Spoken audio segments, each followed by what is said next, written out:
Mesdames et messieurs, chers téléspectateurs, bonsoir et bienvenue dans ce 4e numéro de votre émission Grand Angle. Nombreux vous êtes à nous suivre un peu partout en Guinée, en dehors de nos frontières. Merci pour votre fidélité. Je suis ravie de vous servir au compte de cette 2e saison. Nous nous retrouvons encore ce soir pour près d'une heure d'analyse et de débat consacré à l'actualité guinéenne. Notre thème principal aujourd'hui porte sur la gestion des catastrophes en Guinée, un sujet plus que jamais d'actualité qui nous interpelle tous sur la prévention, la préparation et la réponse aux crises. Pour en débattre et éclairer nos lanternes, nous avons l'honneur de recevoir sur ce plateau M. Lancé Touré, directeur général de l'Agence nationale de gestion des urgences et catastrophes Anguche. Il sera dans la 2e partie de cette émission. Et comme il est de tradition dans Grand Angle, nous aurons également le segment Ça se dit, un moment privilégié pour découvrir ou redécouvrir notre invité sous un autre jour. Avant cela, le focus spécial sera consacré à un fléau qui nous touche malheureusement de façon récurrente. Ce sont les accidents de la circulation. Pas plus tard que ce lundi 15 septembre, 4 de nos concitoyens perdaient la vie sur la route, la nationale numéro 1, Conakry-Kindia. On parle d'une collision entre une remorque, une voiture et une voiture de marque Verso. Le décryptage, c'est dans un instant. Pour mener ces réflexions, je ne suis pas seule sur ce plateau. J'ai le privilège d'être entourée par l'équipe Choc de Grand Angle. Leurs analyses et leurs questions viendront nourrir le débat. Je suis avec Idrissa Sissé. Bonjour. Bonjour Mariam, bonjour aux millions de téléspectateurs qui nous suivent en Guinée et hors de nos frontières. Ange-Marie, comment ça va? Je vais très bien. Bonjour Mariam, bonjour aux chers téléspectateurs. Je vois que Grand Angle a bien repris et je pense que les téléspectateurs vont encore être complètement informés à travers Grand Angle. Et c'est un plaisir pour moi, après le pèlerinage, de revenir en forme avec beaucoup de grâce. C'est une hadja, attention. Bonsoir Kouyaté, bonsoir. Oui, bonsoir Mariam et bonsoir à ceux qui nous regardent à Kionkian. Kionkian, c'est une des sous-préfectures de la préfecture de Télémélé, voilà, qui relève de Télémélé. Donc bonjour à ceux-là qui nous regardent du côté de Kionkian. Bonsoir à Kionkian alors. David Yombono, comment tu vas? Bonsoir Mariam, bonsoir à tous. Je préfère dire bonsoir parce qu'il y a des téléspectateurs qui nous suivent peut-être à travers le monde. Bonjour, ça voudrait dire que nous sommes encore au lever du jour. Non, non, non. Midi est déjà passé chez nous en Guinée. Si vous êtes à l'étranger, nous sommes déjà vers 16h. Voilà. Bonsoir ou bonjour depuis votre position. Ça fait un peu bizarre de voir David autour de la table parmi les chroniqueurs. Honnêtement, ça m'a fait bizarre. Je me dis, mais qu'est-ce qui a changé? On va s'y habituer. Dans Grand Angle, oui, je crois qu'il faut le faire. David, il est polyvalent. Il est chroniqueur, il est présentateur, tout à la fois. Ça va, on fait. Donc, chers téléspectateurs, votre voix compte et il est au cœur de cette émission. Donnez-nous vos avis et posez vos questions à travers le 627 53 09 99. Je reprends le 627 53 09 99 par SMS. Écrivez-nous à travers l'email grandangle@rtgcoloma@gmail.com. Rejoignez la communauté Grand Angle sur tous nos réseaux sociaux, Facebook, YouTube, Instagram avec le hashtag Grand Angle. Ça marche aussi. Et pour tout savoir sur nos programmes, rendez-vous sur notre site internet, le www.rtgguinée.info. Ne bougez surtout pas. L'actualité, c'est avec Grand Angle et c'est maintenant. Focus sur l'actualité. Les chroniqueurs du Grand Angle décryptent et analysent les dernières nouvelles nationales et internationales. De la politique à l'économie en passant par la santé, l'environnement et les faits de société, rien n'échappe à notre regard attentif. Avec une approche unique, Grand Angle vous offre une analyse à 360 degrés pour vous aider à mieux comprendre les enjeux et les événements qui façonnent l'actualité nationale et internationale. Les chroniqueurs du Grand Angle vous donnent les clés pour décrypter les faits et gestes qui rythment notre monde. Encore une fois, bienvenue sur ce plateau en focus. Nous allons directement avec cet événement malheureux. Moussa Kouyaté, vous avez suivi de près cet accident qui a ôté la vie à 4 Guinéens sur la route Conakry-Kindia et qui a fait plusieurs blessés. Tout à fait, Mariam. Vous l'avez dit dans l'introduction, effectivement, c'est un accident de la circulation qui s'est produit lundi dernier aux environs de midi. Voilà, en tout cas, selon les informations que nous avons reçues, c'est un camion remorque qui a vraiment perdu, le chauffeur a perdu le contrôle et le camion a violemment percuté une voiture marque Toyota Corolla Verso. Vous savez, oui. les Corolla Verso là sont généralement appelés troisième position, tellement que voilà, ces engins roulent. Mais cette fois-ci, c'était vraiment pas en tout cas ce Corolla qui était impliqué dans l'accident qui a provoqué, s'il faut dire, parce que le chauffeur du camion a vraiment perdu le contrôle de son engin et il est allé directement ramasser voilà, ce minibus. Malheureusement, très malheureusement, il y a eu 4 de nos concitoyens qui ont perdu la vie sur place. L'accident très rapidement s'est produit sur la route Koya-Kindia dans la localité de Gbinkili. Gbinkili, voilà, c'est dans Mambia. Donc c'était tellement choc. Les victimes sur place étaient au nombre de 4 personnes, je le disais tantôt. Idrissa Diallo, qui fait partie justement des victimes, il est âgé de 15 ans, élève domicilié à Koza ici. Mamadou Sadiou Diallo, 28 ans, résident à Bambeto, non loin de notre maison. Des jeunes. Oui, que des jeunes. Voilà, très jeune. Il y a aussi Madame Fatoumata Marie Ba, âgée de 35 ans. Il y a également Mariam Siré Kaba, âgée de 22 ans. Il y a d'autres informations qui disaient qu'il y a une 5e victime, mais très malheureusement, ce dernier n'a pas été identifié faute de documents d'identité. Voilà, de documents d'identité. Dès après ce drame, cet accident, la GIZER, l'agence guinéenne de la sécurité routière, a fait un communiqué pour donner un peu les causes de ce drame. Donc, selon cette agence, la première cause, c'est justement la défaillance du système de freinage. On a tellement dit dans nos le contraire m'aurait étonné. Exactement. Donc, ça, c'est la première cause selon cette agence. Deuxième cause, c'est excès de vitesse. Voilà, ce sont des choses qu'on voit tout le temps dans la circulation. Il y a aussi le dépassement dangereux, voilà, de ces engins. Et autre cause évoquée par l'agence guinéenne de sécurité routière, c'est l'imprudence au volant. Donc, vous voyez, ce sont des facteurs qui contribuent généralement, qui reviennent toujours partout où on parle des cas d'accident. Si ce n'est pas défaillance, c'est excès de vitesse, c'est dépassement dangereux. C'est le système de freinage. Voilà, système de freinage. Et dès après l'accident également, il y a le cortège de l'inspecteur général adjoint des forces armées qui partait à Kindia, donc qui est tombé justement dans l'embouteillage. Il a porté assistance, il faut le dire, il a porté assistance à toutes ces victimes qui étaient sur place. Il était là. Exactement. Donc, il y a des victimes qui ont été transportées, les blessés graves qui ont été transportés à l'hôpital régional de Kindia, où ils suivent, voilà, d'autres suivent actuellement des soins intensifs de ce côté. Donc, cet accident, relance encore les questions d'insécurité sur nos routes. Je ne sais pas qu'est-ce qu'il faut, parce qu'on a maintes fois évoqué ces drames-là, que ce soit à Conakry ou bien à Ras Campagne, mais très malheureusement, ça se répète à tout moment. En tout cas, quelque part, ça ne va pas. Il faudrait que nous, citoyens, les autorités, que chacun prenne vraiment des dispositions pour mettre fin à tous ces drames. D'accord. David, malheureusement, que des jeunes. Hein? Il n'y a pas quelqu'un qui a 40 ans dans cette équipe. C'est entre 10 le plus âgé, c'est 35 ans. On dira souvent, c'est la volonté de Dieu, c'est le destin, ça s'est passé. Mais il y a des choses qu'on peut bien éviter, surtout quand il s'agit de la circulation. Et Moussa le disait, ça relance encore la question de l'entretien des engins. Il n'y a pas de visite technique quand on voit au niveau des véhicules ici, où les structures comme telles existent, mais les chauffeurs, de fois, n'ont pas la volonté. On est tellement pressés. Je vais déposer les gens à Kindia, à Mamou, à Zérékoré, à Kanka, je ne sais pas où. Et après, dès que je dépose, je vois un autre groupe, on me dit non, nous, on veut partir à Conakry, on veut bouger ce soir-là. Et si tu es prêt avec nous, le chauffeur ne se soucie même pas de savoir comment ça s'est. Et allez, il tourne, vous montez à bord, vous êtes là. Donc, tout cela, ça relance la question de la visite technique. Mais ça relance aussi ce véhicule ou cette marque-là, Corolla Verso, là, ça file extrêmement, ça file extrêmement.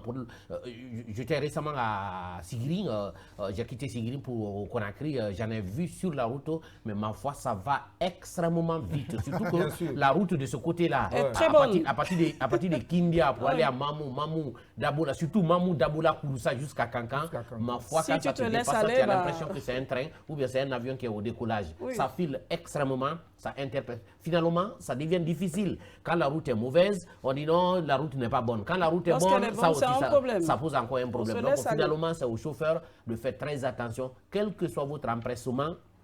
ce qui vous est destiné en termes de finances, vous l'aurez. Donc, je crois, rouler doucement pour préserver des vies humaines, cela est plus important aujourd'hui que d'être pressé. Les dépassements en troisième position, c'est comme ça on les appelle. Oui, c'est comme ça on les appelle troisième. C'est-à-dire, il est en troisième position, il y a un autre qui est devant lui, puis il y a un troisième, et lui, il veut dépasser à partir même de oui, mais sa sauf que cette position. fois-ci, c'était... Oui, on est d'accord avec tout ça. On est d'accord. Là, c'est la remorque qui a perdu le contrôle, qui est parti dans... Imaginez, quand une remorque chargée perd le contrôle ou bien le système de freinage lâche, sur un petit véhicule, ça devient vraiment dangereux, ça devient très compliqué. Et finalement, ça a été fatal. Et si la route n'était pas bonne, ça causait des problèmes. Elle est bonne. Maintenant, on appuie sur le champignon et on ne fait que rouler.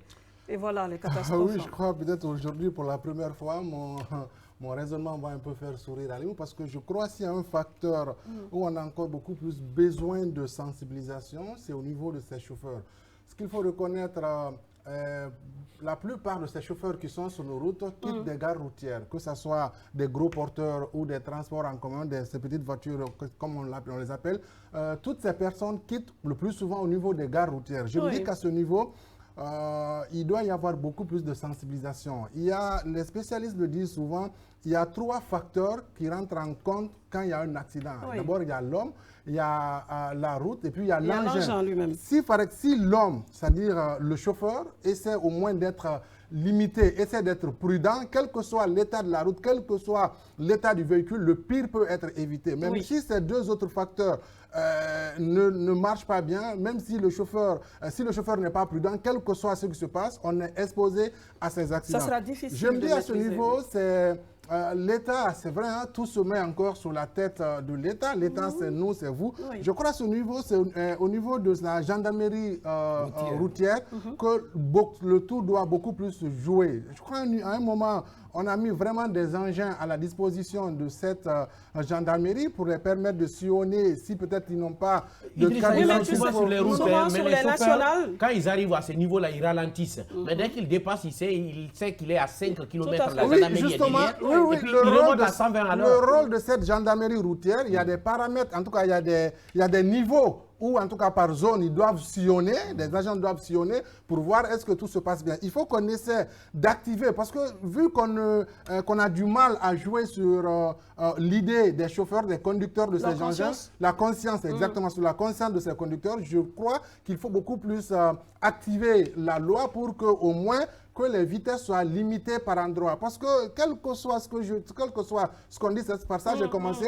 S'il n'y a pas cette prise de conscience au niveau des usagers, je me dis on ne pourra vraiment pas s'en sortir. Et sur ce, moi j'aime beaucoup les camions des sociétés privées. Vous voyez derrière un numéro de téléphone qui dit au véhicule qui est derrière, si je dépasse tel kilométrage ou je me comporte mal, appelez ce numéro. Ça fait qu'il y a une restriction au niveau de ces chauffeurs. Les gens peuvent directement appeler. Mais au niveau de ces camions remorques, c'est souvent difficile. Très rapide, parce que Idriss a parlé de la gendarmerie routière. Moi, je pense qu'il y a beaucoup de choses à faire à ce niveau.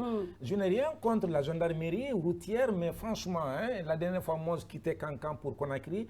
De Kankan jusqu'à Conakry, partout où vraiment on a trouvé ces gendarmes-là, ils sont préoccupés par des billets de banque, il faut le dire. Ils sont préoccupés par des billets pas pour regarder qui conduit, quelle est l'identité. Je pense que le général Bala Samoura doit vraiment travailler dans ce sens pour donner une autre image à cette gendarmerie routière, parce que c'est eux qui sont en rase campagne. Il y a beaucoup de choses qui se passent à l'intérieur. Exactement, d'accidents. Au lieu qu'ils soient préoccupés par des billets de banque, je pense que le travail doit être approfondi à ce niveau. D'accord, je termine avec Ange. Il ne faut pas trop les peindre sur des billets de banque, ce n'est pas très gentil. Je pense que c'est déplorable quand même. C'est déplorable, mais il faut partager un peu les responsabilités. Et je pense aussi que tu parles de la gendarmerie routière, mais il y a aussi l'Agence guinéenne de la sécurité routière. Je pense que les deux peuvent vraiment se donner la main pour agir en fait. Parce qu'on passe tout le temps à voir des conducteurs, à voir, comment on appelle ça, des lieux où les camions ne quittent pas dans un lieu bien donné pour voyager, ou bien les Corolla. Faites pas trop la promotion de Corolla. On a trop de voitures qui ont fait d'accidents. Mais en fait, il est important que peut-être qu'on peut se fixer des objectifs. Sur 2 ans, des voitures. C'est-à-dire qu'on essaie Il faut sortir. d'identifier Oui. des voitures peut-être... Qui doivent sortir de la qui sont- circulation. Même s'ils ne sortent pas, c'est compliqué, Mariam. Écoute, tu peux Mais pas... qui ne doit Non, pas il- peut-être... Peut-être qu'ils Aller à Le l'intérieur, tu transport veux en dire. commun. voilà, qui ne doivent pas dépasser Conakry. D'accord. Il y a cette idée, mais aussi qu'on puisse avoir, il ne serait-ce peut-être, c'est vrai que l'auto-école, c'est avec les privés, mais pourquoi le gouvernement ne met pas en place une structure? Non, l'auto-école, c'est pour tout le monde, hein, Ange. Quoi ça? Bah, l'auto-école, c'est pour tout le monde. Non. Ce qu'il veut dire, c'est les privés qui sont Non, mais dedans. attends, il faut payer de l'argent pour aller à l'auto-école. Ouais. Donc, et si le gouvernement créait une structure, parce qu'on crée des écoles par-ci, par-là, il faut penser aussi à créer, même si c'est sur... Une école de conduite. Une école de conduite publique moins D'accord. chère, accessible à tous. Ok. Ça, c'est le deuxième point. Non, mais le problème, je Non, crois... il n'y a pas de... Non, c'est pas parce que on ces a chauffeurs qui sont sur la route qui ne savent pas Non, conduire. non. C'est juste l'imprudence des Bien uns et des sûr, autres. oui, bien C'est sûr. ça. Elle va finir. Bien sûr. Et du moment où, par exemple, moi, je suis à la fonction publique, je suis identifié sur... j'ai mon matricule, que ça se passe aussi pour beaucoup de chauffeurs. Donc, c'est-à-dire réguler cette situation en octroyant des matricules. Mais ça, c'est Et dans le des permis. pays, C'est le permis qui règle ça. mais attends, les privés, ils donnent... Bien sûr, mais c'est pas tout le monde qui a le permis. Plus de Ah oui, personnes ça, qui je suis n'ont pas de d'accord. permis Oui. roulent. Il y en a beaucoup et plus. Ils sont... Ah, Il c'est y en a un qui ont bon appris à chauffeur. conduire sur des Attends, véhicules il y a totalement beaucoup de morts. Mais personnes... c'est pas normal qu'ils se retrouvent au volant. c'est pas normal. Ça, c'est vrai, Oui, c'est pas oui, oui. normal. Maintenant, l'autre point, franchement, on parle de la gendarmerie routière, il faut mettre des moins. Voilà, il y a des personnes qui contrôlent, mais est-ce que celui qui est là à contrôler la vitesse a le matériel qu'il faut Pour contrôler la vitesse. C'est-à-dire que si toi, si tu viens, tu dépasses 120 à l'heure, est-ce qu'automatiquement, il y a un appareil qui doit Je pense détecter qu'en cela? fait, elle est un mais peu c'est ça. dans le... Non, mais Je c'est dirais exact. pas le Non, mais reste, sérieux. mais on va aller... Non, Ange est très avancé sur le permis. sujet. Hein. Parce que, en C'est fait, vrai. On va aller sur le concret, sur ce qui est possible. mais c'est possible. Oui. Oui. Parce que juste à côté, je ne vais pas citer de pays, parce que moi, la Guinée, je préfère, franchement. Mais il y a On beaucoup préfère de toute la choses. Guinée, hein. Oui, évidemment. Mais il y a beaucoup de choses qui se passent autour de nous qui peuvent être possibles ici. Donc, Bien il faut sûr. mettre juste. Il y a des personnes. Bien sûr. Je n'aime pas les billets de banque, ce n'est pas tout le monde qui le fait. Mais le matériel pour les aider à vraiment. Les équiper vraiment. concrétiser, Voilà.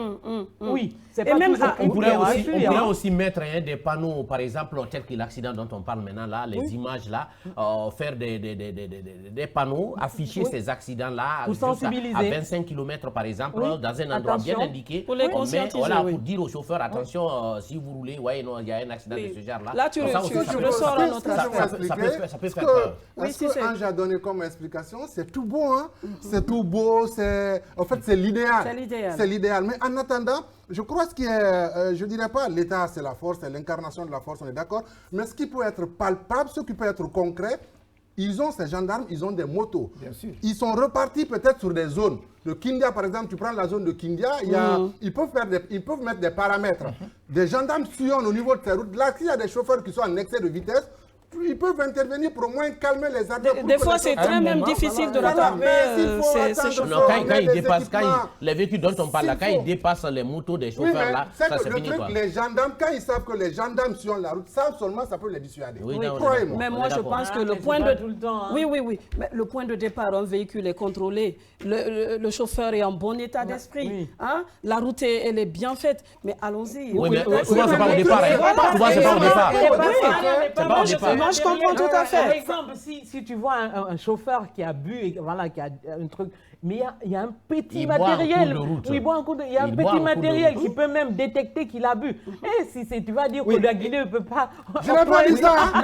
Je n'ai pas dit ça. Oui, mais il y a eu des pays à côté retirent des points de Et permis. Mariam, Ah ouais, Tu mais te je te retrouves dis- avec zéro, on te le récupère. Madame, C'est généralement, pas compliqué. les camions là clair. qui sont conduits généralement par des jeunes en race campagne, ce sont des apprentis qui ne conduisent pas à Conakry ici. Les maîtres disent, bon, une fois derrière Koya, je vous donne le volant, vous pouvez nous conduire Ok. d'un point à un Malheureusement, point. oui. Et malheureusement, Oui, c'est dans malheureusement, des oui. situations Ce sont comme des ça qu'on a- enfants qui ne Et sont l'autre même pas aspect en très âge rapidement, l'autre aspect d'avoir très un rapidement, permis, oui. les routes guinéennes ne parlent pas, la plupart des routes guinéennes ne parlent pas. Parce que si vous quittez Conakry jusqu'à Dabola, les plaques, il n'y a pas assez de plaques. Des fois, vous allez Il y a rouler. pas Moi, des fois, assez je de me plaques. demande, j'ai dit, on est à combien de Là, kilomètres de l'endroit où Dabola? c'est pour Vous ne voir savez les pas. plaques, l'endroit où c'est comme pour des voir maps, les ça. plaques, en Guinée Ouais, ici, vous partez c'est seulement. entre Dabola, Des fois, j'ai envie de On est faire perdu quoi. Donc la route guinéenne n'est pas. Il faudrait que vraiment les entreprises qui font également nos routes, qu'ils pensent à mettre des plaques par endroit dans des zones très dangereuses. Pour dire à telle personne, arriver à ce niveau, il faudrait que vous faites très attention pour éviter des cas d'accident.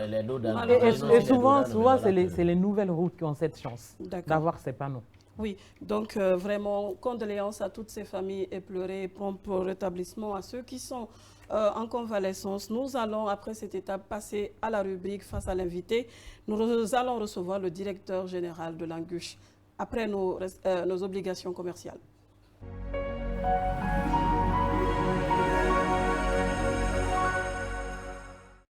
Pour vos habits de fête et autres cérémonies, plus de difficultés pour le choix de votre boutique. Il existe désormais une boutique de référence à Conakry.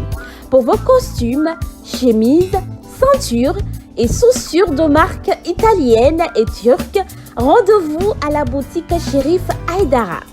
À la boutique Chérif Aïdara, vous trouverez également des cravates, des nœuds papillons, des foulards de cou, des pochettes, des sandales en cuir, des tapettes et des ensembles d'âmes à prix défiant toute concurrence.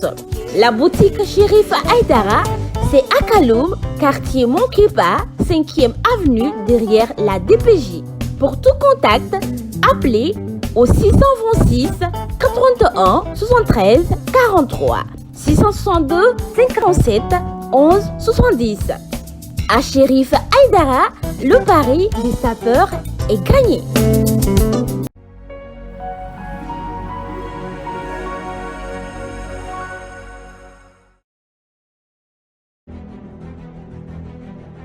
Face à l'invité.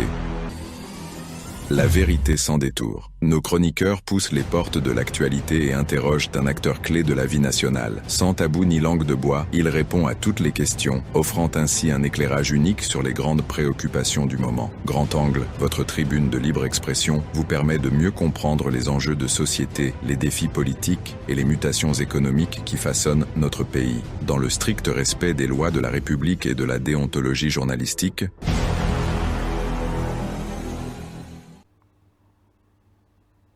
Si vous nous prenez en marche, vous êtes dans la deuxième partie de notre émission Grand Angle.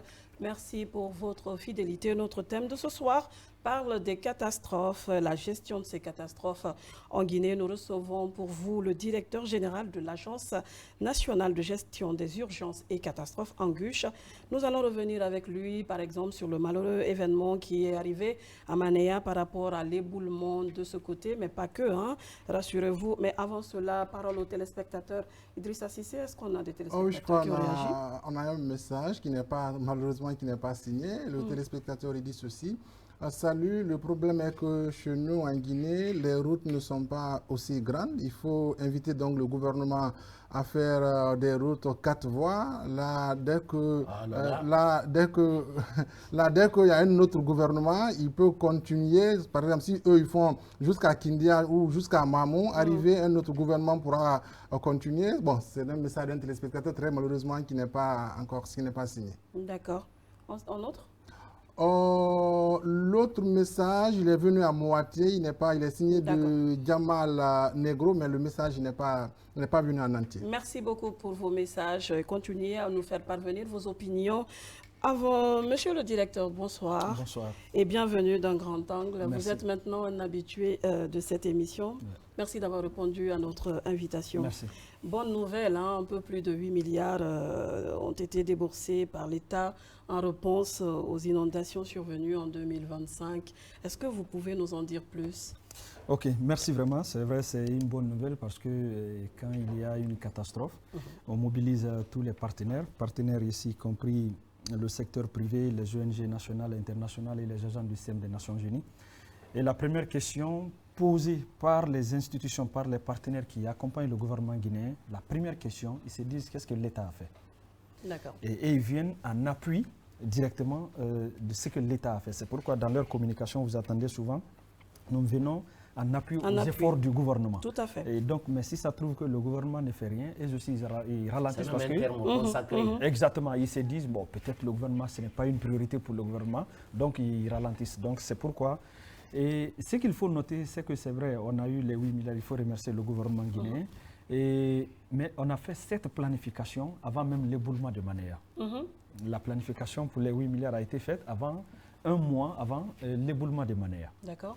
Donc, et c'est hier c'était le 17 si je ne me trompe pas, et c'est hier on a reçu l'avis, comment on appelle pour dire, effectivement le Trésor va accréditer le compte au plus tard le lundi sur le montant. Et donc il est important pour nous. Le compte de l'Anguche. Affirmatif au niveau du Trésor. D'accord. Et il est important pour nous parce que à chaque catastrophe, il y a un élan de solidarité extraordinaire. Ça, c'est à saluer.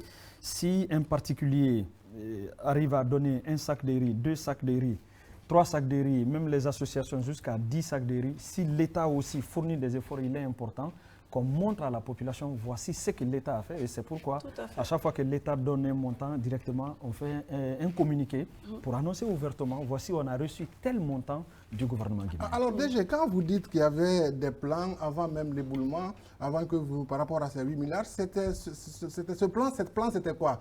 C'était prévu pour gérer d'autres catastrophes ou bien vous saviez déjà qu'il y aurait eu l'éboulement à Mania? Non, ce n'était pas fait dans le cadre de l'éboulement parce qu'on a fait ce qu'on appelle la cartographie des zones à risque d'inondation. Et donc la cartographie des zones à risque d'inondation, sur l'ensemble du territoire national, on avait cartographié 369 sites à risque d'inondation. Et les 369 zones à risque d'inondation étaient réparties à 3 niveaux. Il y a un niveau élevé, c'est-à-dire risque élevé, risque moyen et ensuite risque faible.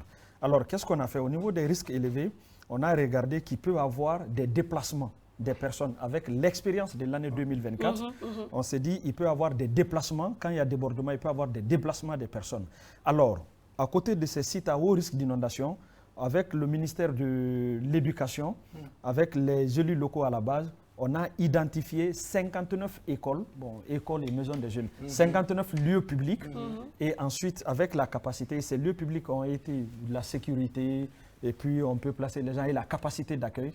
Donc, on a identifié et ensuite mettre un certain, refaire un peu les toilettes pour voir ce qui peut accueillir les gens. Ça, c'était avant même, pour se préparer. Parce que quand on prend l'année 2024, on a été surpris du déplacement de 4300 personnes du côté de Forécaria.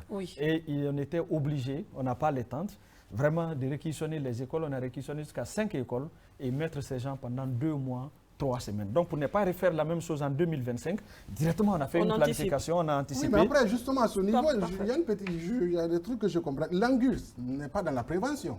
C'est ce qu'on appelle la préparation.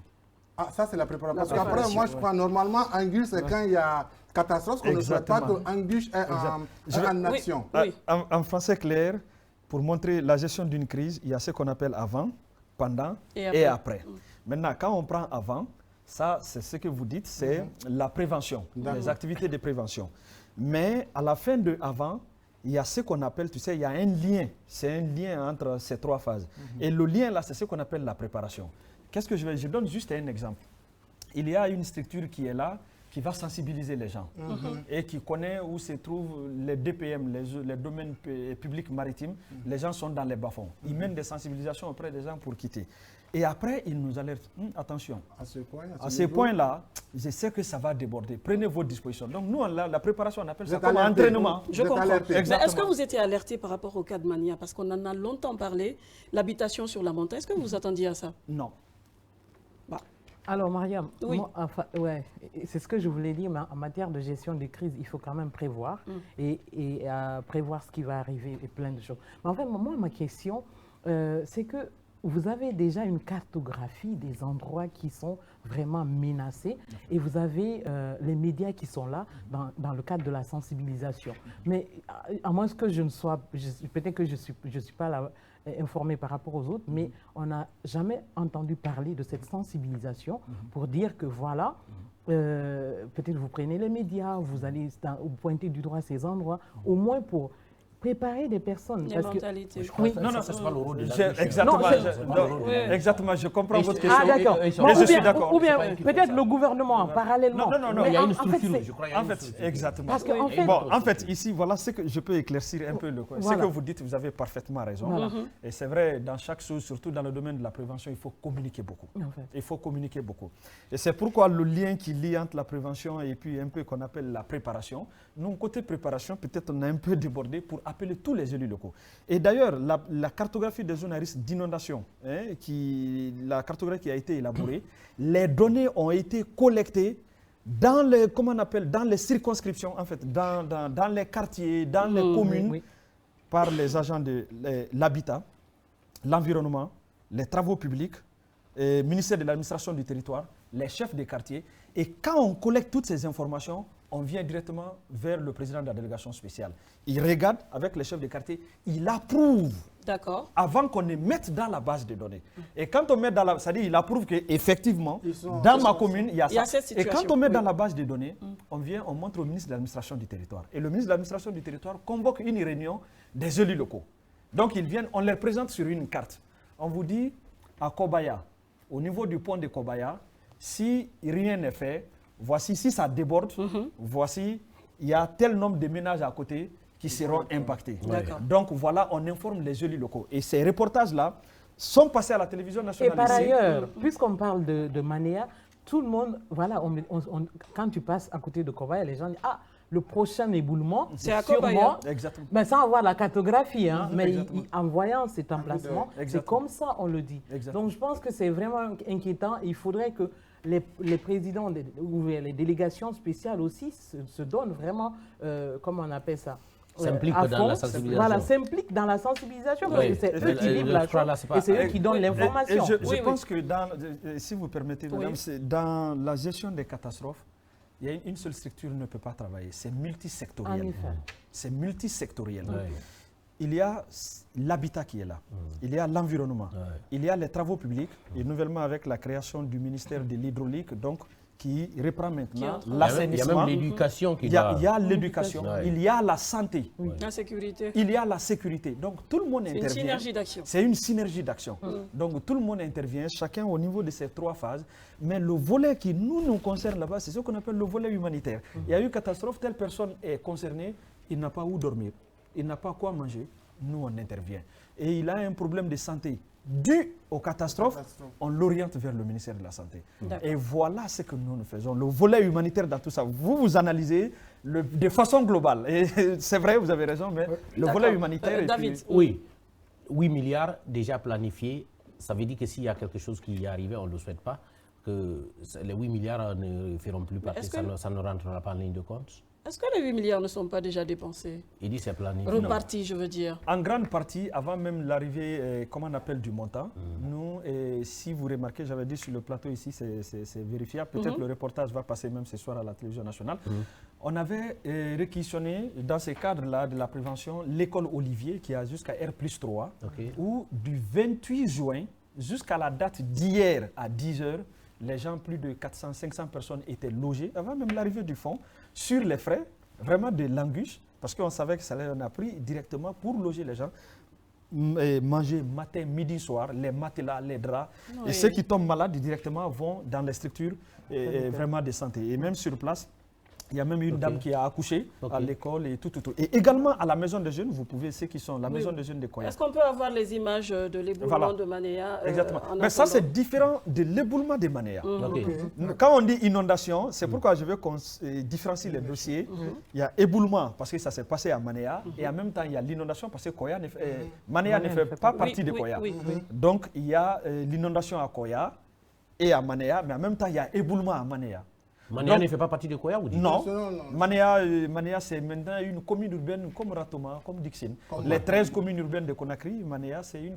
Manéa, Sanoya, voilà, ce sont des communes. Oui, non, moi, ma question, souvent vous avez dit, vous travaillez avec les délégations spéciales par rapport à des dispositions qui doivent être prises pour éviter des drames. Pour le cas précis, justement, de Koya, il y a des bâtiments qui sont construits sur les flancs des montagnes. Est-ce que vos structures ont alerté les représentants de ces communes-là pour dire attention, si rien n'est fait par rapport à cette construction sur les flancs des montagnes, on peut assister, ce qu'on ne souhaite pas d'ailleurs, des drames, peut-être des années à venir. Et je vais répondre pour ne pas rentrer dans... pour ne pas se mettre à la place d'un autre sectoriel. Voilà. Ce qui reste clair, c'est que c'est côté même Je pense que les techniciens dans ces domaines qui ne relèvent pas de nous ont travaillé sur ces cas avant même l'éboulement. D'accord. Mais Monsieur Touré, on a vu dans les images qu'il y a eu beaucoup de retard quant je veux dire, à la prise en charge même de ces gens. Dès que l'accident est arrivé, il y a eu beaucoup d'appels. Les machines sont venues un peu plus tard, peut-être l'acheminement. Donc, on ne s'attendait vraiment pas à l'éboulement. Vous vous attendiez plus à des inondations qu'autre chose? Affirmativement, il faut dire la vérité. C'est qu'on s'attendait à beaucoup plus d'inondations, des dégâts causés par les inondations, par le débordement des fleuves. L'éboulement de Mania vous a surpris? 100%. Oui. 100%. Et c'est à 21h passées que moi j'ai reçu l'appel de mon secrétaire général et de mon représentant à Koya pour dire qu'il y a un glissement de terrain du côté de Manéa vers Kakulimaya.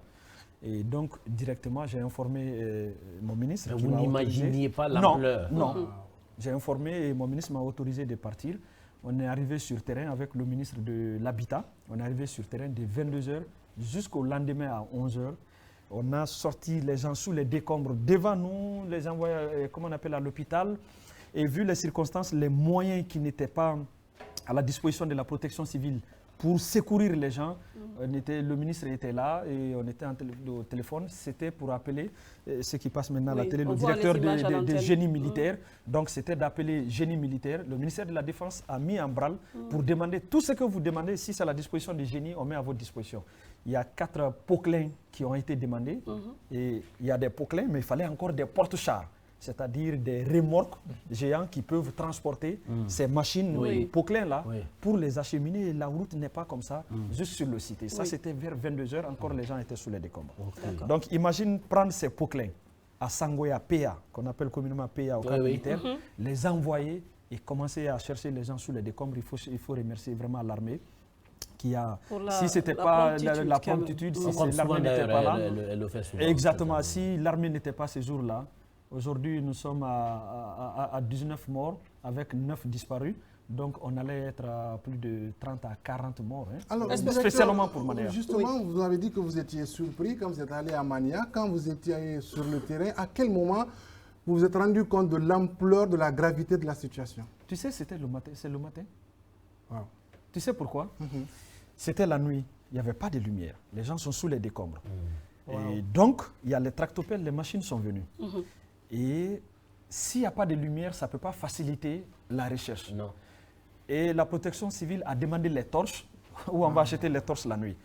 Et le ministre de l'Habitat, en ce moment, la route, si vous remarquez, la route vers Plaza était bloquée. Parce que c'était en réflexion, équipé en chantier.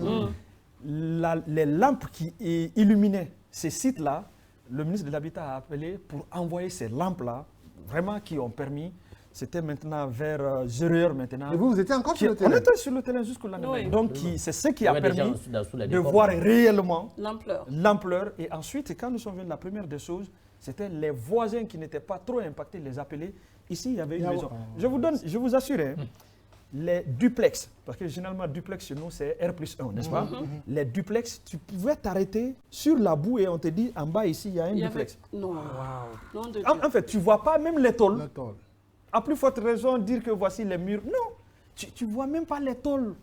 Donc en fait, je sais donc, pas. Donc c'est ce qu'on appelle un glissement de terre, c'est-à-dire c'est comme, je ne sais pas comment je vais c'est la terre, c'est la terre qui a coulé, qui a enseveli 22 maisons complètement. Oui, mais M. Touré, du côté de l'armée, ils ont dit qu'il y a un autre qui se préparait, qu'il y a des fissures au niveau des sommets. Est-ce qu'à date aujourd'hui, Mania est sécurisée? C'est vrai, on avait monté les drones. Et avec l'armée, on travaillait, ils assuraient la coordination des centres d'opération. L'armée est venue en appui opérationnel pour la recherche et ensuite nous a permis de recaser les gens à l'école militaire pour ne pas les envoyer à l'école, sinon on allait les libérer parce que c'est bientôt la rentrée scolaire. Et quand on a monté les drones, on a vu encore que sur les flancs du mont Kakulima aussi, on a vu les fissures encore. Et donc quand on a vu, directement on a fait une rencontre et on a jugé nécessaire, comme on le dit souvent, mieux vaut envisager le scénario du pire que de rester à dire ici, si je savais, on allait leur dire de quitter. Donc on a décidé dans l'ensemble, avec tous les sectoriels présents, tous les autres bâtiments qui n'ont pas été touchés, mais qui sont directement exposés, donc d'évacuer le site. Et c'est fait. Et c'est fait. D'accord. Depuis le séjour, ce sont ces gens qui vivent à l'école militaire de Manéa. Au camp. D'accord. C'est pour La période. Exactement. C'est pour On une dirait que période. vous êtes dans notre note technique, parce que c'est la note technique qu'on a adressée au comité interministériel Oui. qui gère pour dire, c'est vrai, on a un, comment on appelle, déguerpi, c'est trop dit, on a déplacé les gens Déplacé, pour les envoyer au camp militaire, mais les maisons ne sont pas touchées, les maisons sont là-bas, mais à risque élevé. Les gens sont à l'école militaire, l'État va nous donner les orientations et c'est ce qui nous permet, nous, de mettre les stratégies. Par exemple, les orientations, parce que c'est l'habitat qui va dire, bon, écoutez, vu la situation, on va démolir les maisons. D'ailleurs, ça, c'est la voie de l'habitat. C'est ce qui est prévu. Nous, on a dit à l'habitat, OK, on enlève les gens. Si vous devez démolir les gens, qu'on tienne une rencontre avec les gens, vous leur dites, OK, votre maison, là, on va démolir petit A, soit on vous recase, on vous donne des parcelles du côté de Wonkifon, je le dis comme ça, ou bien à Dubreka. Un exemple. Petit B, on regarde, toi tu avais duplex ou bien tu avais R+1, je le dis comme ça, ou bien une maison. On vous donne un montant forfait. Voilà. Tu vas là-bas pour faire une reconstruction. Mais en attendant, on te donne 1 an de frais de location. Tu es logé quelque part. Et après, on vous donne l'autre là. Comment on appelle? La mensualité de ce logement est définie à travers quoi? Ça dépend du nombre de personnes qui se trouvent vraiment dans... Parce que le ratio, quand on prend avec la manière dont on travaille avec toutes les gens du système des Nations Unies, un ratio, un ménage en Guinée, qui est défini officiellement, on considère que la moyenne, c'est 6 personnes. D'accord. La moyenne. Tu peux trouver d'autres familles, ils n'ont que 3 personnes. Par contre, tu peux trouver d'autres familles, on a trouvé au camp militaire, qui sont à 12 personnes. Donc, le ratio, c'est quoi? C'est de prendre 5. Mais même on a pris le ratio aussi. Quand on fait la moyenne aussi, nous sommes jusqu'à 8. D'accord. Monsieur Touré, parlez-nous de ce montant que l'État a déboursé. Les 8 milliards vont être... Ça va servir à quoi exactement? Le montant qui a été débloqué par le gouvernement guinéen, la première des choses, on a commencé hier. Bientôt la rentrée scolaire, peut-être 2 semaines ou bien 1 semaine, les gens qui sont logés dans les écoles, c'est de les libérer. Ah oui. Et c'est ce qu'on a fait hier. Et ils sont partis où? Point d'interrogation. Exactement, c'est une très bonne question. Vous les envoyez Comment vous les avez libérés d'abord? Exactement. Ils ont été accompagnés. Exactement. Les gens, ils étaient logés en fait dans les bas-fonds. Il faut qu'on se dise la vérité. Oui. C'était logé dans les bas-fonds. Et il y a eu des sensibilisations autour d'eux pour dire que vous êtes dans les bas-fonds. Mais pour nous, c'est le volet humanitaire. Nous, on ne regarde pas est-ce qu'il a été sensibilisé. Nous, on ne regarde pas ça. Nous, c'est un humain qui est là. Qui est en difficulté. Donc, on est venu les voir là où vous êtes là. Parce que la protection civile est venue les sauver 3 fois, chaque jour à 1h du matin. Donc, il y a 2 qui sont décédés. On a dit, bon, maintenant, vous quittez, on réquisitionne les écoles, vous restez là-bas jusqu'à la fin de la saison pluvieuse. Après l'éboulement, ils sont restés? Non, ça, c'est pas l'éboulement maintenant. D'accord, l'inondation. Ça, c'est l'inondation maintenant. Okay. Donc, maintenant, ils sont venus. On les a recasés à l'école. Nourris, matin, midi, soir. L'école Olivier, c'était 3 sacs et demi par jour. Donc, matin, midi, soir. Maintenant, la saison pluvieuse commence à attendre vers sa fin. D'accord. Donc maintenant, on dit, mais nous sommes à l'école. Et maintenant, nous sommes à l'école. D'ailleurs, c'est une école privée en plus. Le propriétaire de l'école dit, bientôt la rentrée scolaire. L'année dernière, c'est lui qui nous a... Donnez-moi mon local. Donnez-moi mon local. Peut-être que ce n'est pas le terme qu'il a utilisé. Ce n'est pas le terme parce que... mais il a dit bientôt la rentrée scolaire. Donc ça se comprend. Les gens sont, comment on appelle, se sont retournés. On leur a donné par personne. Vous allez voir le ratio... on a donné 5 sacs de riz par ménage. 5 sacs de riz. Nous avons donné des bidons d'huile, nous avons donné des cartons de sucre, de lait. Et vous allez voir la distribution aujourd'hui. Et des matelas. Des matelas, couvertures, tout on a donné. Et ensuite, la scolarité de leurs enfants, on a identifié les enfants qui doivent aller à l'école. Et donc, ces enfants-là, les kits scolaires, que ce soit les tenues, cahiers, sacs et tout ce qui s'ensuit, les fournitures scolaires, et les achats vont commencer directement pour accompagner ces enfants pour aller vraiment à l'école. Il va finir. Et après, il y a ce qu'on appelle 2 choses. Soit ils se retournent dans leur point d'origine, 2, ils vont dans les communautés que beaucoup ont préférées. C'est-à-dire, je viens, il y a mon voisin qui est là qui m'a dit, Seulement, il n'y a pas de matelas pour mettre au salon. Je vais rester en attendant la fin de la saison pluvieuse. Donc, c'est pourquoi on a ajouté matelas. Oui, mais s'il retourne dans le point d'origine, il sera encore une victime l'année prochaine. Non. Bon, exactement. Bon, maintenant, c'est pas Anguisse qui va gérer exactement. ça. Ce côté-là, il faut un déguerpissement total. D'accord. Alors, mais ce n'est pas de notre Non, manière. Angus ne procède pas comme ça. Exactement. Mais Ok. chez nous, ce qui reste clair, je pense que cette année, l'État a pris les choses à bras le corps. Ok. L'habitat a fait l'identification des jeunes et l'habitat a donné des... Si ce n'était pas même l'intervention du comité interministériel, aujourd'hui, toutes les maisons là allaient être cassées et on allait compter jusqu'à plus de 153 maisons directement cassées. Concerné. Alors, globalement, cette opération, depuis que l'éboulement a été annoncé, les inondations cette année, on est à combien en termes de finances? Avec tout ce que vous venez Est-ce de qu'on dire. ne va pas les élargir secteurs- sur toute l'étendue du territoire les- national? ok, les sacs de riz, matelas, On a vu la Sigiri, nourriture que ça a coûté, logement dans une école, tout ça à peu près. Il ne faut pas tout mettre au compte de l'État. Il faut être clair là-dessus. D'accord. Ok. Les citoyens ont beaucoup contribué. Ah, ça c'est sûr. Les Solidarité. citoyens, la solidarité, les citoyens ont beaucoup. D'ailleurs, nos premières interventions, c'était sur les dons des citoyens. Ok. Nos premières interventions. Est-ce que vous savez que le ratio, quand on dit aux agents du CEM des Nations Unies, peut-être ils peuvent me suivre, qu'on est en train de donner 5 sacs de riz par ménage? Est-ce que tu sais qu'en RDC, dans les autres, vous savez c'est combien par famille? Non, dites-nous. C'est un sac de riz au grand maximum par ménage qui est conseillé Bravo à la selon Guinée, ce alors. qu'on appelle les SOP, procédures standards opérationnelles. D'accord. Un sac de riz, un bidon d'huile, c'est ce qui est donné pour la... Et pourquoi La- on est allé au-delà? On allait parce La que les solidarité. citoyens Parce ont qu'on est donné... très solidaires. c'est Mais don- laissez c'est- l'invité répondre. Non, en fait, c'est vrai, c'est la... C'est vrai, c'est la Question, solidarité. c'est le producteur qui répond. Mais quand les citoyens aussi dépensent, Oui. il ne faut pas garder pour dire les citoyens ont dépensé. On va respecter le ratio qui est un sac de riz pour donner. Les citoyens ont envoyé pour être donnés. D'accord. Et donc, on a donné... Vous allez voir les distributions des D'où les partenaires. surplus, hein. Ça ne va pas dépasser 2 sacs de riz. D'accord. D'où le surplus parce que c'est venu pour eux. Mais quand même, on a fait les calculs dans les partages parce qu'il faut libérer les écoles. D'accord. Donc, on a libéré les écoles et ça, c'était hier. Et maintenant, c'est que ne concentrez pas seulement l'impact des inondations du côté de Conakry. Sigiri, Ouais. Oui. on a seulement vu nous Sigiri. sommes à 60% des impactés des inondations exercice 2025 à date. Sigiri, en fait, les 100%, Sigiri à 60%. On a vu Sigiri. Kindia fait partie? Aujourd'hui, Kindia, quand j'étais assis ici tout à l'heure, il y a un mort, un disparu suite à la pluie diluvienne d'hier nuit. Le gouverneur est sur terrain maintenant. Mon Il y a Dieu. 2 jeunes. Un mort, le corps vient d'être retrouvé aujourd'hui à 14 h et le second corps n'est pas encore retrouvé. Et encore aujourd'hui, hier il y a eu inondation à Kankan.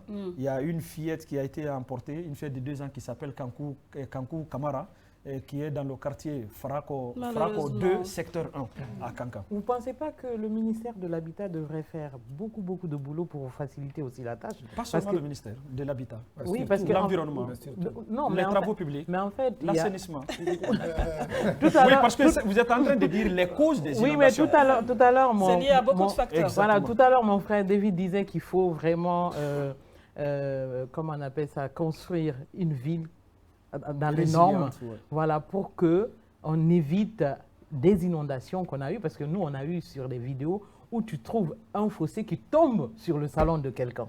Ah ben ça, c'est extraordinaire. Mais ce n'est pas propre qu'à la Guinée. hein, Non, c'est c'est le pas- monde c'est pas- entier. c'est Mais pas on propre parle à de la Guinée, Guinée, Mariam. impacté. Non, Oui, c'est oui, vrai, oui. c'est pas propre qu'à la Guinée, mais ce qu'il Mais faut la noter façon, aussi, les c'est constructions... que les pays doivent se préparer à, comment on appelle, à gérer les catastrophes. On ne peut plus éviter les catastrophes, mais on peut mettre des mesures de mitigation pour minimiser les impacts. Vous savez, l'année dernière, un exercice 2024, si je vous dis que l'année 2024, il y a eu beaucoup plus de dégâts qu'en 2025, est-ce que vous pouvez croire? Avec Manéa, on ne va pas pouvoir facilement. Vous savez pourquoi? Parce que les Parce boulements nous a que tourmentés. c'est le drame humain qui a beaucoup plus alerté les gens. Exercice 2024, nous avons eu 175 000 personnes qui ont été impactées et au total 9 morts.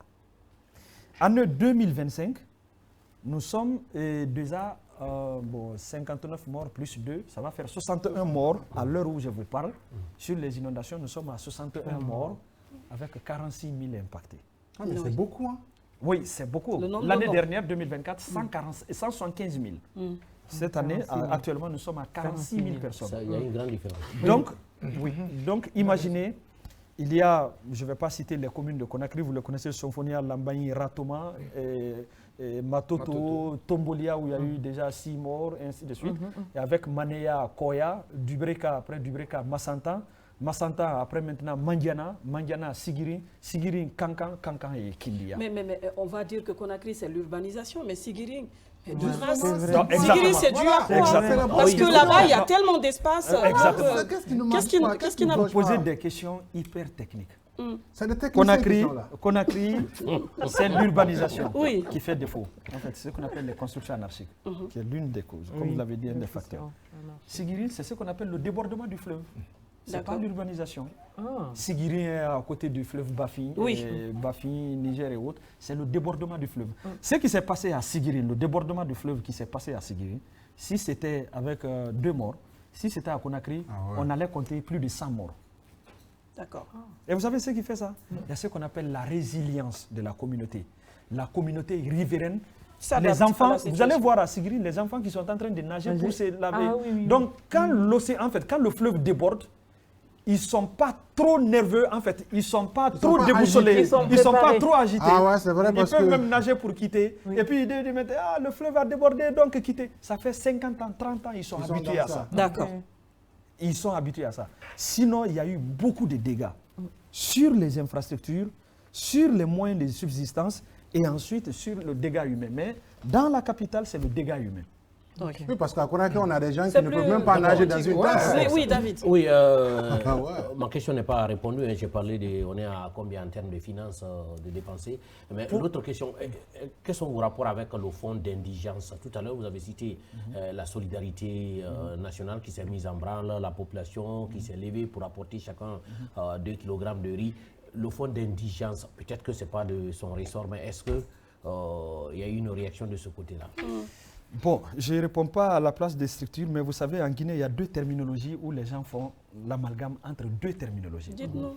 Il y a ce qu'on appelle le social, il y a l'humanitaire. Okay. Je vais confondre un exemple, je vais prendre un exemple pour que vous puissiez comprendre.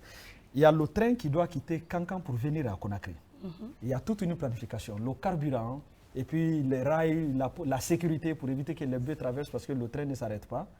Donc la planification là, on regarde dans le train, il y a des gens qui n'ont pas le prix des billets, les femmes enceintes, tout. Le social, c'est le développement. Le social a un mandat de développement.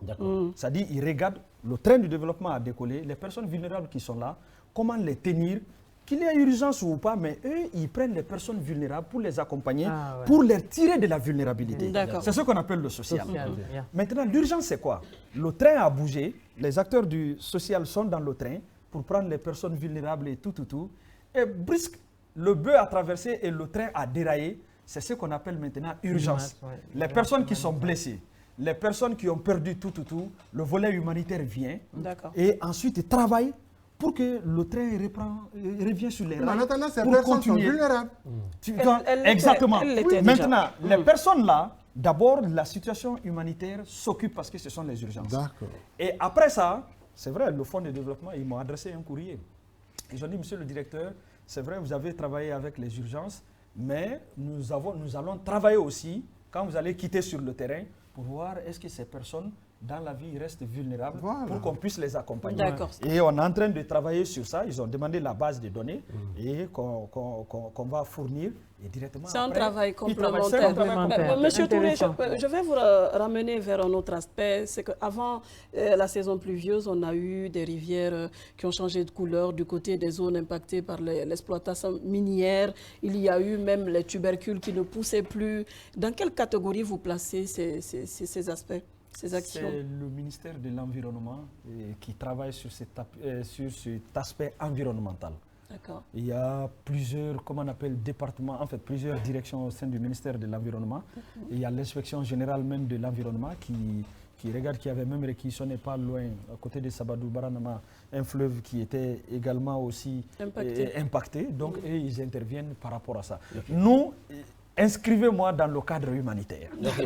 Dans le cadre humanitaire, quand on va sur le terrain, on dirait que vous avez déjà eu une formation auparavant. Parlez-nous de votre connaissance en matière de votre secours, expertise, vous la tenez humanitaire. C'est très important. Bon, merci pour cette question. Comme vous le savez, moi j'ai commencé ici, j'ai fait le journalisme et après, ce n'est pas pour faire le CV. Après, on a commencé à l'Organisation mondiale de la santé et après, je suis parti en RDC avec CDC Atlanta. C'est l'équivalent de l'ANSS aux États-Unis. Et avec CDC Atlanta, bon, j'ai un peu côté santé et donc j'ai été coordinateur urgence dans la province du Haut-Katanga pendant plus de 7 ans. Donc la province du Haut-Katanga qui est plus grande que la Guinée et la Sierra Leone est réunie. Et donc j'ai été coordinateur urgence où on a travaillé, que ce soit dans le domaine de la lutte contre la poliomyélite, qui est une grande épidémie, et ensuite que ce soit les maladies évitables par la vaccination. Et voilà, donc on a travaillé dans tous ces domaines et les catastrophes qui interviennent là-bas, on a travaillé vraiment dans ces domaines. Je pense que la plus petite expérience qu'on a eue, c'est ce qu'on est en train de mettre vraiment en branle en Guinée pour s'adapter, parce que chaque pays a sa réalité. D'accord, on a enfin connaisseur du domaine de l'humanitaire. Est-ce qu'il y a des réactions des oui, là, il y a assez de réactions. Je me demande comment Alimou fait d'habitude pour s'en sortir. Tu vas t'en sortir. C'est toi qui as la place d'Alimou. Alors là, on a le message de Mamadou Saliouba. Il dit « Bonsoir, cher grand angleur. Je suis Mamadou Saliouba. Je vous suis depuis Dabola, le centre géographique du pays. C'est le nôtre, là. Un bonsoir spécial à David Diombono, l'homme à tout faire de grand angle. Félicitations à votre invité. Il faut l'avouer, ce salut, ce n'est pas n'importe quel salut, c'est notre salut national. Ensuite, il y a un autre téléspectateur qui dit ceci. L'État guinéen est magnifique et bravo à l'autorité politique. Que Dieu protège... la Guinée. Des messages ne font que tomber. Un autre message qui dit ceci. Bonsoir, Grand Angle. Je m'appelle Sundu Toya Kondé. J'habite à Tombolia Mosquée. Je suis l'émission avec un grand intérêt. Mon fils lancé m'émerveille. Hein, je suis qu'il est émerveillé par son fils lancé. En plus d'un titre, je l'encourage à persévérer dans ses actions. Mon fils Idrissa, coucou à vos collègues aussi, vous êtes les meilleurs. Un autre message, le gouvernement doit acheter des alcotech, les brigades mobiles pour que chaque chauffeur et ses apprentis utilisent avant de passer. Le message est signé Ibrahima Sori Diallo, peut-être par rapport au cas d'accident. Par rapport au cas d'accident, c'est vrai, on a assez de messages. Un autre message qui dit ceci. Bonsoir, bonsoir, chers journalistes. Il faut avouer que vous êtes notre fierté. Il y a un gros problème par rapport à nos routes. L'État doit regarder par exemple la route de Mamou à Zo, à Lola Forcaria. Bon, le message est un peu... Il y a un peu de tout dedans. Voilà, il y a un peu de tout dedans. Il y a le climat, le relief et la géographie. Oui. Voilà, cet autre message. Utilisez WhatsApp pour nous permettre de discuter et appeler gratuitement avec vous. C'est rapide et sécurisé. Téléchargez juste... l'application, peut-être que le message est passé. Voilà. Pour l'instant, on va rester avec les SMS à ce numéro. Sinon, les appels, peut-être, on va les envisager. Merci quand même pour votre intérêt porté à cette émission. Nous allons passer à la toute dernière partie. Elle s'appelle Ça se dit. Monsieur Lancé, on a une petite idée juste après ça. Votre rubrique, ça. Ça se dit. L'invité à votre écoute. Les téléspectateurs de Grand Angle ont la parole. Les chroniqueurs relèvent vos questions et les posent à l'invité sans filtre. Parcours, vie personnelle, domaine d'intervention, rien n'est tabou. Bon, nous sommes à la rubrique Ça se dit. On ne va plus vous expliquer ça, vous savez déjà. Les téléspectateurs ont porté des opinions sur vous, sur l'Anguche, et nous allons vous les remonter, vous donner votre avis là-dessus, ou vous décidez de ne pas réagir à votre aisance. David. Monsieur le directeur, ça se dit que les 8 milliards vous permettront d'être beaucoup plus opérationnels sur le terrain et d'être vus par beaucoup plus de Guinéens sur le terrain. C'est déjà planifié pour une activité déjà ciblée. Et quand c'est planifié, c'est venu pour ça. Et dans la mise en œuvre, il faut être opérationnel. C'est ce qu'on appelle être sur terrain. D'accord. Oui. Monsieur le directeur, ça se dit que le DG lancé est beaucoup plus actif sur les réseaux sociaux. Il gère beaucoup plus sa communication que les activités d'Anguche qui se passent sur le terrain. Ça se dit. Ça se dit, mais je pense que la réalité aussi est là. Avant 2024, 2023, qui connaissait Anguche? Pas beaucoup. Et avant 2022, 2023, il y a eu des catastrophes en Guinée. Mais est-ce que les gens se sont intéressés? La meilleure façon, même dans l'humanitaire, tous les volets, il y a des domaines qu'on appelle des domaines qu'on doit utiliser à tous les niveaux. Pour faire le bon plaidoyer, il faut d'abord que les gens découvrent c'est quoi Anguche. Quelle que soit ton intervention sur le terrain, si la RTG n'est pas là. Aujourd'hui, c'est moi qui vous ai annoncé qu'il y a eu 2 morts à Kenya. On vient de l'apprendre. Oui. Et s'il n'y a pas un élément de la RTG ou bien quelqu'un des réseaux, ou bien une communication de la structure qui gère, qui pouvait mesurer l'ampleur? Peut-être la question qui m'aurait surpris, c'était de comprendre, vous communiquez plus que vous travaillez beaucoup plus. Voilà, j'allais comprendre cette discordance. Mais il faut communiquer. Non, il faut communiquer. Ce que vous êtes en train de faire. C'est vrai, le cas de Mania, parce que par la exemple, communication, ça te permet, ça te facilite le plaidoyer. D'accord. La communication facilite le plaidoyer. D'accord. Est-ce que vous savez, permettez-moi sur ces points, est-ce que vous savez, et même quand il y a un événement, par exemple, à l'intérieur du pays, les partenaires se disent, il y a eu un événement, mais il faut que la structure de l'État soit nous adresse un communiqué, soit une lettre, mais ça c'est une communication, peut-être une communication institutionnelle, mais à l'interne. Tout ça c'est communication. Parce que si tu ne le fais pas, ils ne peuvent pas directement demander à leur bailleur qu'il y a eu tel événement, que ça vient même de l'État. Donc faire trop de communication que d'activité, c'est ça, il y a problème. D'accord. Voilà. Oui, Kouyaté. Oui, monsieur le directeur, ça se dit que vous voulez aller très loin sur le terrain en termes d'activité, mais seulement vous êtes parfois limité parce que vous n'êtes pas responsable quand il s'agit de débloquer le fonds. Tout administrateur n'est pas responsable pour débloquer les fonds. Ce qui reste clair, aucune direction, l'État a interdit après le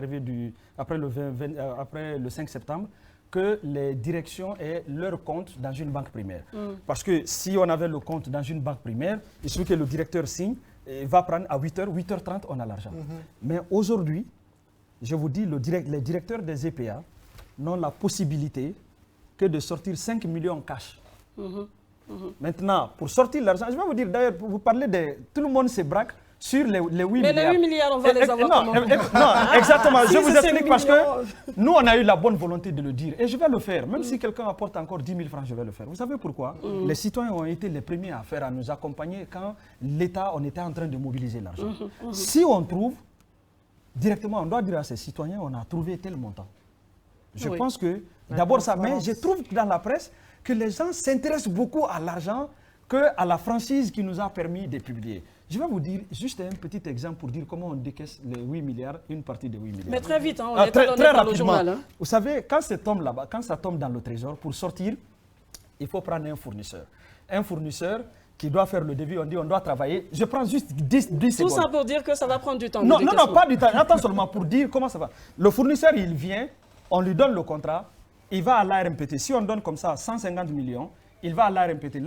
L'ARMP, l'autorité de régulation des marchés, enlève 0,02%. Il va, comment on appelle, aux impôts. Les impôts enlèvent pour eux dedans. Il vient encore, comment on appelle, il y a les fiscalités, les précomptes, on enlève 10% dedans. D'accord. Donc tout ça, ce sont les fiscalités de l'État, sinon c'est un détournement pour la direction. Heureusement qu'on n'a pas que 8 donc, milliards. Donc il y a les fiscalités de l'État. On a 8 milliards, 300 et quelques millions, donc on espère que...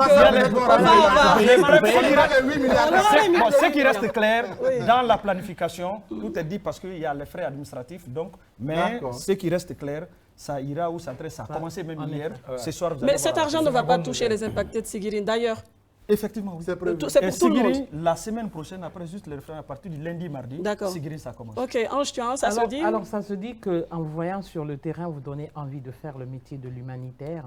Et ça se dit que vous devez partager cette expérience à beaucoup de jeunes qui peuvent aussi vous aider dans ce sens. Effectivement, c'est pourquoi à chaque fois, on recrute même des jeunes volontaires. On a 5 volontaires actuellement qui sont avec nous, qu'on est en train de les former. Super, merci à tout le monde. Merci M. Touré d'être passé sur ce plateau. On espère qu'il n'y aura pas d'autres problèmes avant la fin de l'année. Oui, merci à vous 4 d'être venus sur ce plateau avec moi. Merci à toute l'équipe technique pilotée par Al-Khali Mohamed qui a fini pour ce numéro. Nous espérons que vous avez pris goût à ce débat et que plaisir a été pour vous de nous suivre. On vous retrouve demain pour un autre autre numéro, vendredi, demain, jour J-2, avant le scrutin référendaire. Hein. D'ici là, prenez soin de vous. L'information continue sur les antennes de la RTG. Tout de suite, c'est l'édition de 17h pour vous donner d'autres actualités de la Guinée, terre de richesse et d'innovation. À très vite. Au revoir.